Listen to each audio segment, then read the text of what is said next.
Hello everyone, my name is Eric Jones and we are going to look at a PowerPoint presentation that I show my marketing and management students at the college. It's entitled Green Industry Human Relations, and in the class that I show it in, it is called Marketing and Management, and it's done on the management side because as a green industry business owner, we're at the very top of the human relations triangle. And that triangle consists of you, the owner, your employees, and your customers.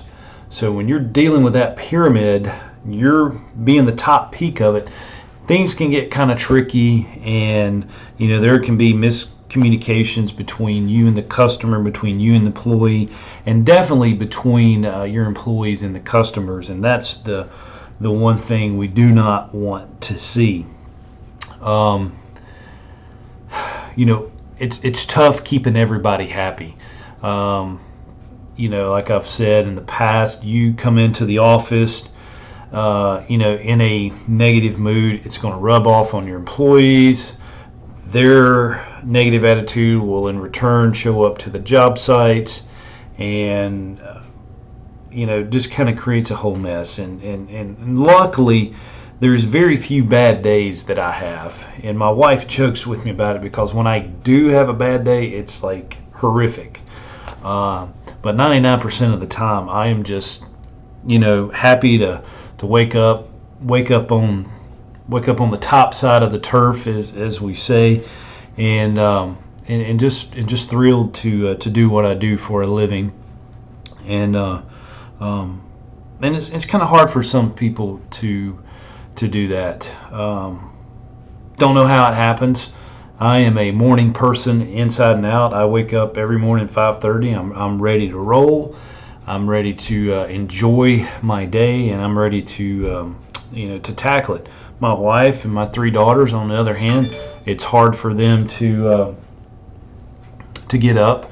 They're very ill in the morning. They just are not morning persons. So basically, this is what this slideshow is going to be about. It's kind of short. It's about 16 slides, and there will be your 10-question quiz at the end on Moodle. Again, there's that triangle of the owner, the employees, and the customer. And the business cannot function when there are problems between any part of the triangle. If you and your employees are not happy with each other, there's friction, there's battles, your employees are going to take that negativity, show up at the job site. They're going to have friction with the customers.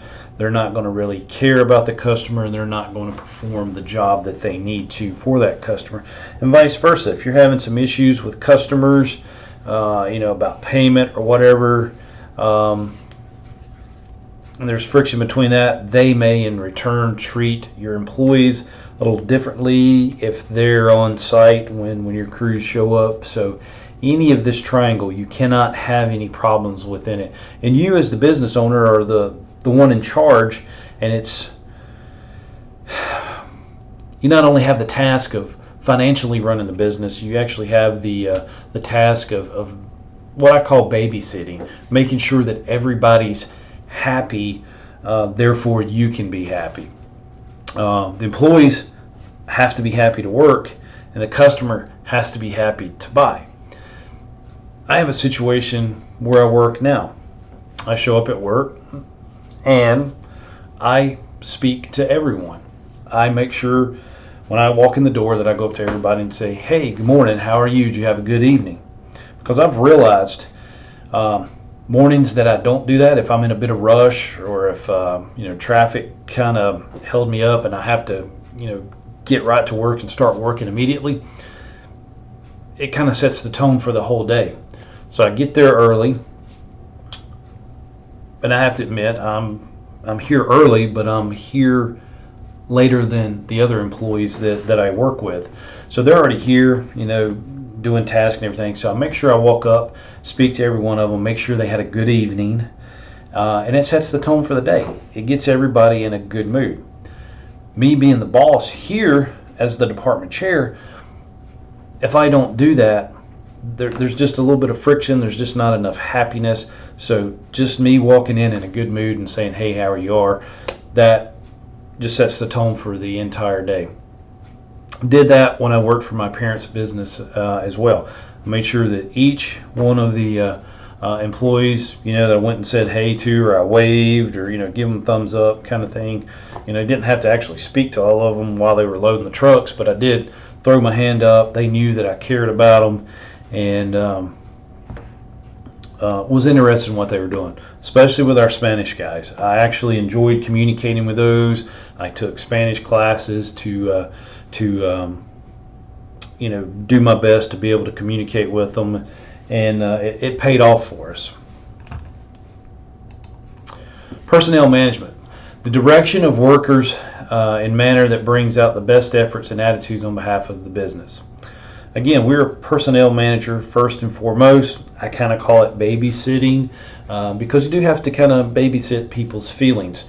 They will always they'll forget what you say to them, they'll forget what you do to them, but they will never forget how you make them feel. And your attitude towards your employees, it rubs off on them. Being around happy people, you become happy. If you're surrounded by miserable people, you'll become miserable yourself. So go ahead and be the leader as the owner and set that tone for your business. It will pay off, trust me. Being happy-go-lucky, and I know we're under stress as business owners, as landscape contractors, as irrigation contractors. There's, how am I going to make payroll this week sometimes? We've all gone through that. But you cannot let them see that. Go in your office and shut the door and have a punching bag. Seriously, do that. My boss here that I work directly for, he tells me to bring my tennis shoes and a pair of running shorts, and he says, Eric, when you get stressed and you're about ready to scream, he said, throw them tennis shoes on and run around campus. He said, I don't care. He said, I'd rather see you doing that because I know you're taking care of yourself and you're releasing some of that stress and steam that builds up. And he said, you with your department, if you're happy, they're going to be happy. Supervisory and leadership positions, they require the good human management skills, and that's something that can be taught, but it should be something that you want to do, that you want to learn. But again, there are people that just aren't people. And my mother is one of them. I love her to death. She was the best mom to me and my brother growing up. But my father did not want her answering the phone for the business because she's just not a people person. She kind of has that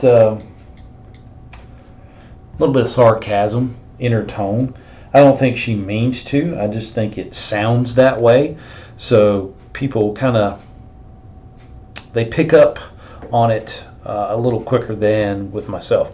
My wife, on the other hand, she answers the phone, super sweet, super nice. People are just like, oh my gosh, she's just so nice and so friendly, and she's just sweet to everybody. No, my mom's the same. Deep down inside she is, but her persona just comes out as a little bit harsh, and some people just don't know how to deal with that. So you need to work on your good management skills. I got that from my father. Set realistic expectations of employees on individual basis. Now, I see that with my students. There are students here that I teach, and I love all of them. I mean, I really do. I'm blessed to have students that have a passion for what they want to do. Would I hire them? Maybe, maybe not. Some of them, yes. Some of them, no. It's just based on my expectations of them. When we run our company, and when I want to say we, I'm talking about my parents and when I was with them, but I still help them as much as I can.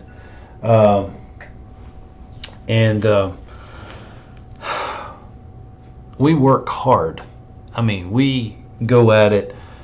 I mean, fast, furious, and do as much as we can in the short amount of time that we have.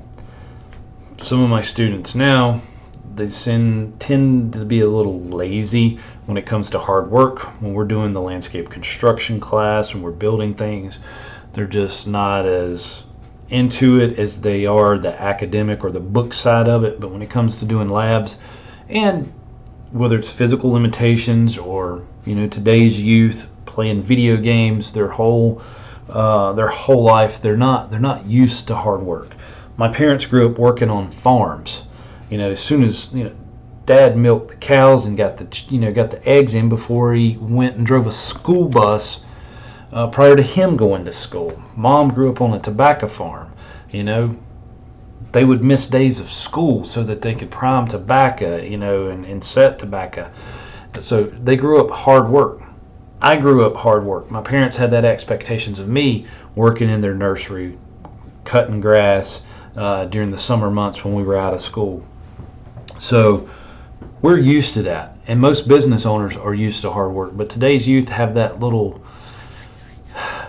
it's an entitlement generation. They think everything should be given to them. So you have to set expectations of the employees, and whether or not they fit into your organization is totally up to you. You have to find the ones that do, and the ones that are with you, you have to set realistic expectations of them, because they're not going to work as hard as you. They never will, and they never have. So you've got to do a little bit of changing with that. There are types of employees.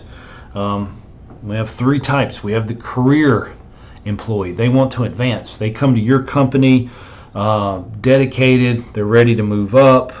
They've typically got a young family, married, wanting to get that house. They're in it for the career. They have that passion. These are the passion employees. Your part-timers usually do not have advancement expectations. They need it for extra money. They want to help at the nursery on the weekends, the retail center. They're just not really for it. Temporary, seasonal, they're going to definitely need more supervision from a crew leader or you yourself. And you got to question their company loyalty. Do they jump around? Because there's guys that work for a different landscape or irrigation company every single year. They'll work for us this year, they'll come work for you next year, and they'll go work for them the following year. They're not going to stay there. They're moving around. So they're just not going to give the dedication and the desire for them to work as hard as you is definitely not there. So you want to try to go after the career employees, and you've got to offer benefits and ways to advance, promotional things to them. Help this type of employee want to stay with you. It's a diverse industry now. Hispanic workers have filled positions since the 80s. They're very skilled workers. Some of them are seasonal employment. It offers them higher pay than back home. So, I love the H-2B and the H-2A workers. They're dedicated. They come back to you year after year. Asians and Asian Americans are joining the industry, especially on the West Coast. And they're a very hard-working group of people. And they're very educated, very dedicated to their employment. And we're even starting to see 4 generations in the workforce. We're seeing, great grandfathers still working, and there's some grandfathers and grandmothers still in the industry, and then there's dads, and then there's younger generations. So you have 4 generations that could actually work for the same company, not from the same family, but I'm saying there's 4 different types of generations in the workforce, and that can create a little bit of friction there between the people. Age differences. For one, I'm not meaning to talk down about today's generation, but even the Army did a study on 18-year-olds joining the military now, and talking about this has been the highest percentage of 18-year-olds that aren't fit for military duty, based on how they were raised, their sense of entitlement. The Army's just not ready for that, and that's why they're going back and kind of changing their philosophy of basic training, is that they're going to have to make it tougher to kind of train them the way they need to be trained. The Army did kind of slack up on basic training there for a little bit, except down at Fort Benning where it's still the infantry, but the rest of them, the rest of the basic training sites kind of eased up their drill sergeants' attitude toward the new recruits. They're not allowed to cuss. They're not allowed to really get in anybody's face. It was kind of more of a training type scenario, but in today's military force, you can't have that. You've got to have that Fort Benning sense of training, where it's a lot harder, where they're in your face, where they're making you do the stuff, just because of the younger generations. And so when you bring that younger generation into your landscape company or irrigation company, and you've got third and fourth generation people there that are still hard workers and ready to get the job done, it can make for some controversy. I mean, I know older guys now that can still outwork me. My dad could outwork me probably 2 times, 3 times as hard. It's just in his blood. Even though I'm a hard worker, he could still outwork me. Leadership qualities. Well, they've got to be decisive. They must be able to make good decisions very quickly. And this knowledge to make these decisions come from experience, education, and their belief in themselves to be able to make that decision. They must give thorough directions. Some of your employees that work for your leaders may or may not need directions, but when it comes time to give the directions, they must be able to give it in a layman's term kind of style, but it needs to be thorough enough that your employees can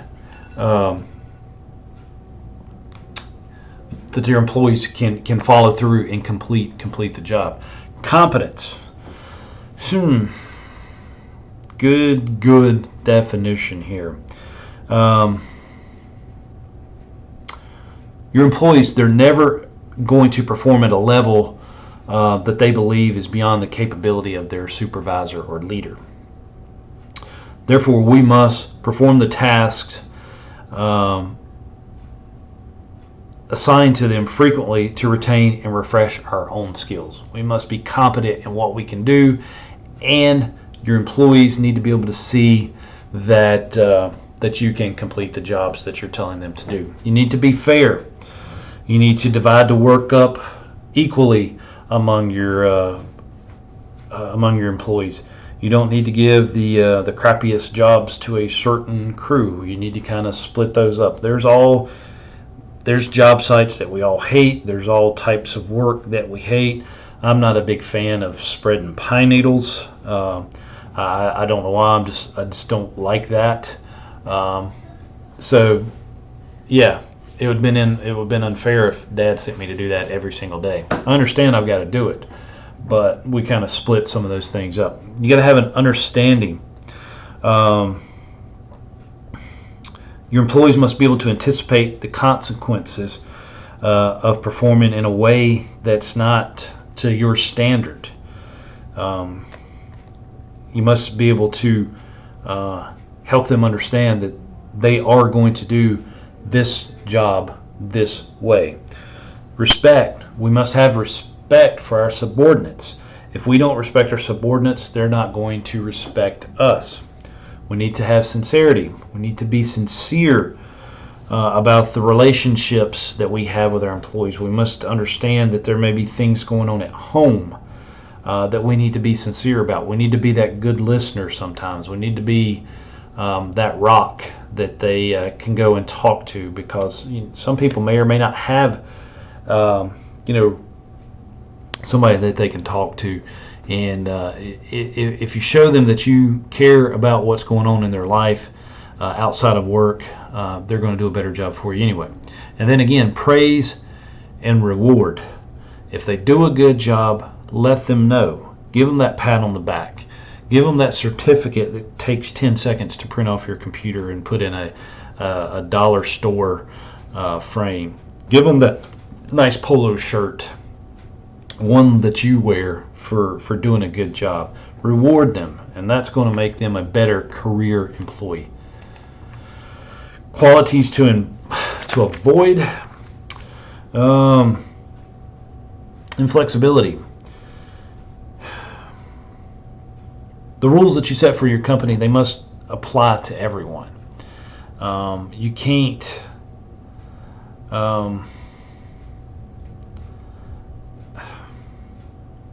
have exceptions for people, and you can't have exceptions for everyone at any time. You need to be flexible with your rules. If you have to show, kind of goes back to sincerity.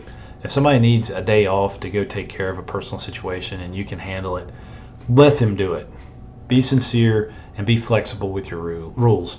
But what you can't do is show that partiality, whereas you can't do it for one and not the other. But your rules don't need to be set in in such engraved deeply in stone that you can't be flexible with them.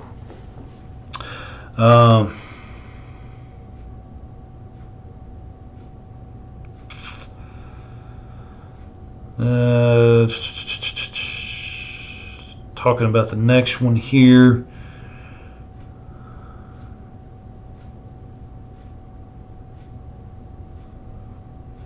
What this is talking about is when you're training a new employee or assigning a new task to an old employee, you need that supervisor to give them instructions, and you must deliver it in a manner that respects the employee's intelligence, skills, and insights.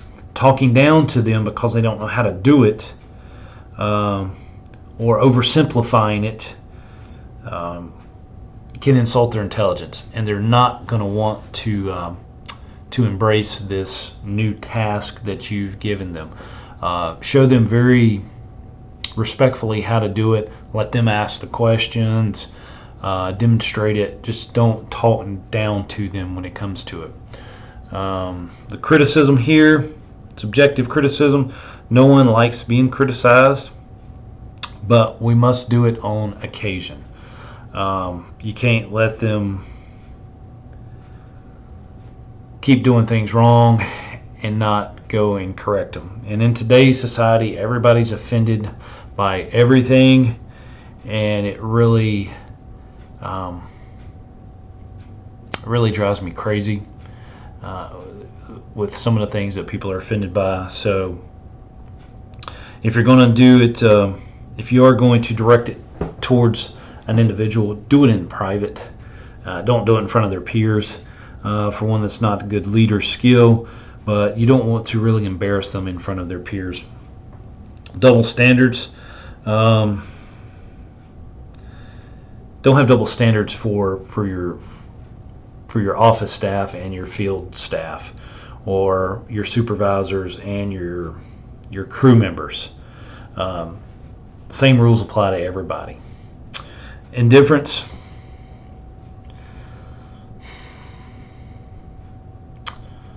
Well,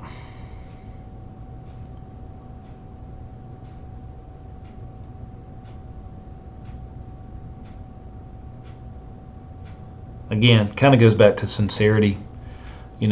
Show concern. When an employee has a new child, or if they lose a parent, or somebody in their family is sick, you don't want them to have that feeling that they don't care about me. Always show that you do care. And especially with the Spanish employees, it's when they have a new child and you have several members of the family working in your company, they're all going to take off. It's just their nature to do that. So Jose may have a new child, but his 2 brothers and his 3 cousins that work for you, they're all going to go to the hospital and see the baby at the same time. It's part of their culture. So let them do that. Embrace it. If you have a chance, go with them. Make your employees feel good. And then sarcasm.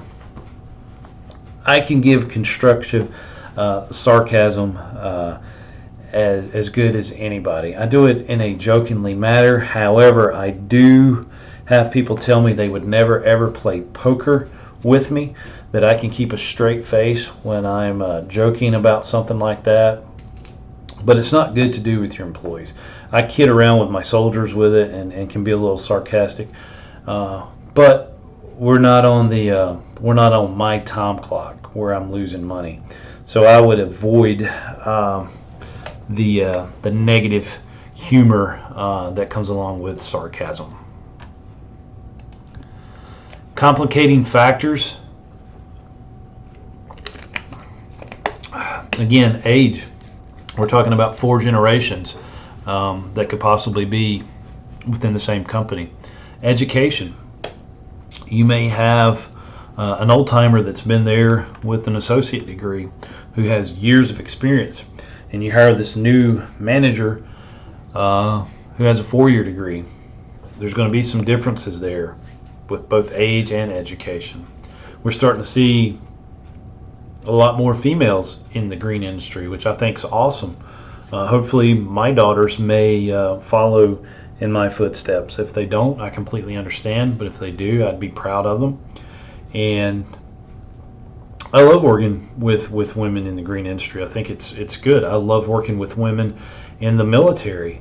I have a lot of good female soldier friends that I trust with my life as I would any of the male soldiers. But there's always going to be some people that have a hard time with that.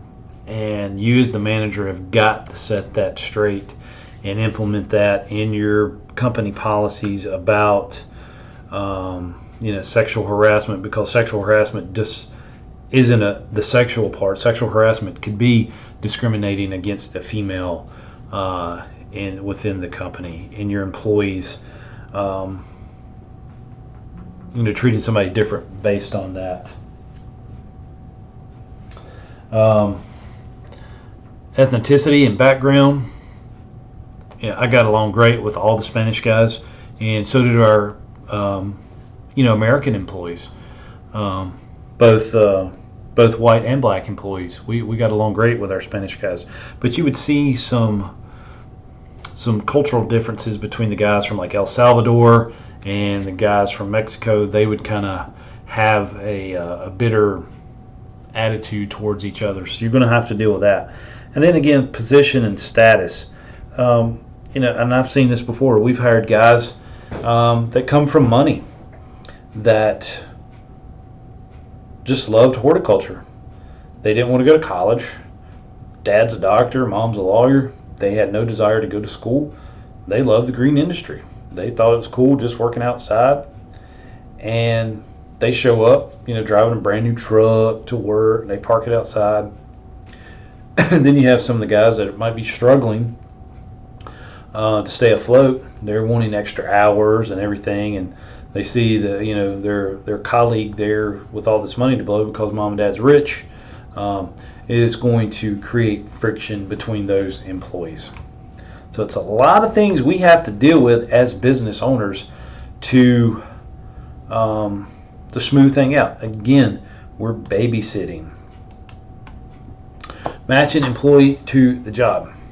Your positive, aggressive personality people like moi are great for sales, recruiting, and training. I love training. I love teaching. I love teaching people. I'm glad I am doing that right now. I love teaching the classes that I do on the weekends for firearms instruction and CPR and things of that nature. I love being in front of a group of people. Recruiting. I can sell myself well. Here at the college, I could be a good recruiter on bringing students into the program or bringing employees into the program. I know how to brag about what I'm doing and who I'm working for. Sales, I'm good at it. Not necessarily do I love doing it. I'd rather teach than sell, but I am good at it. Probably one of the biggest compliments that I ever got from my dad was that I know how to sell. I know how to sell his business. I know how to sell the work that we did. So I would fit that category of positive aggressive personality. Positive reserved personality employees make great team players. They're good crew workers and they're good managers. They may just not be lively or outgoing as much, but they have a positive attitude on life. They make good workers and good team players. And I kind of look at these two bullets here. Whereas I'm the top one, I'm positive, aggressive. I go after everything. I love a crowd. I love being within a crowd. I love being the person that the crowd's watching. Whereas my wife, who's very positive too, she's a little bit more shy when it comes to large groups of people. She's a great team player. Love her to death. She's the sweetest person you'll ever do, but she is a little bit reserved when it comes to meeting new people and things of that nature, or being around large groups of people. Negative, aggressive personality is good groundbreakers to open new territories. So if you need to open that satellite office at Myrtle Beach, this is the type of person that you would send to do that. And then negative, reserved personalities is people that need to have isolated work. Your mechanics or your accountants. Does not need to be the person answering the phone. They like working by themselves. I kind of like to call them lab rats when it comes to people here at the school. You see the white coats in the biology labs, and they work all day by themselves. They may speak to someone when they go to the restroom or go take their lunch break, but not what I want to do. I want to be surrounded by people. Customer relations, characteristics of customers are dependent on the following. Based on the type of business. Retail, customers are likely not to be your landscapers. Your wholesale are pretty much going to be your landscapers. And then, what economic class is your business directed towards? Is it the two-income families? Is it the wealthy families that live in the $1 million homes, or what is it? It all depends on those types of factors here. Customers are motivated by two things: the need, directly motivated to buy, and the want, exploring the possibility of buying. And I've always found it easier to sell people what they want versus what they need. If it's something that they need, they're definitely going to shop it out and get the pricing on it. And if it's something that they want, they're purchasing based on emotions. And I always think of wedding planners. They can talk people into buying pretty much anything. They can talk people into spending $10,000 on photographs, and to me, that's absolutely crazy. But what it is, it's a want. It's an emotional buy. Same thing with our Christmas Decor franchise. People didn't need this. They did not need it on their house. They could have done without it. They may not have been able to do it themselves, but they didn't need it. They wanted it. So it was easier to sell it, even though it was, we were pricey doing the Christmas Decor franchise. It was a pricey system. The first job I ever sold was for $4,500. And that's why my dad said I was a good salesman. It was the very first sale that we did. It was $4,500 worth of Christmas lights for a cardiologist in a normal sized neighborhood. The houses were probably $350,000 to $400,000. The typical, residential homes that we worked for. And I went there. And it was funny, my wife was working for us at the time. She actually went with me and kind of helped I showed her how to draw the map, kind of do the pricing. But I came up, and it was a canned sales approach. I listed every type of decoration we can do for the customer. The roof line, the window lighting, lit garland around the doors. They had multiple trees out front that we could do branch wrap lighting on each of the trunks and in the branches, and ground stakes, shrub lighting, wreaths in the peaks, lit wreaths that were $300 a piece installed. And I come up with the estimate, hand wrote it there, went over it with her, and she's like, I'll take all of it. I'm like, wow. She's like, I will take all of it. She's like, do you need a down payment? I'm like, yeah, we'd like to get half. But she went ahead and paid me for the whole thing. She wrote me a check for $4,500 to do the job. I left, took it back to the office. Dad's like, holy cow, you sold this job. You sold this much Christmas light. I'm like, yep. We did it the next day. But her husband called me that night after I sold it to her and was literally ready to cuss me out because I had tricked his wife into buying that much Christmas lights. And he's like, how in the world can it cost this much? Well, I went back the next day. We did the job. It actually took us about a day and a half to do it with all the tree lighting and stuff. He called me the next night and he says, wow. He's like, I want to apologize. He says, this looks amazing. It was worth every penny. He said, my wife wanted it. She's happy. I'm happy. And again, thank you. So it was something they wanted. They didn't need it. It was easier for me to sell that to somebody who wanted it. Characteristics of good salespeople. Friendliness. They have to be friendly, smile on their face, good attitude, upbeat, wake up in the morning ready to tackle the day. They have to be helpful or willing to help people. They don't need to be reserved and just say, well, I don't want to help that person. They need to have knowledge in what they're selling.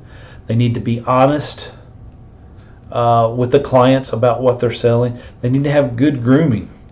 My wife always calls it, because we talk about in the Army, is the grooming standard.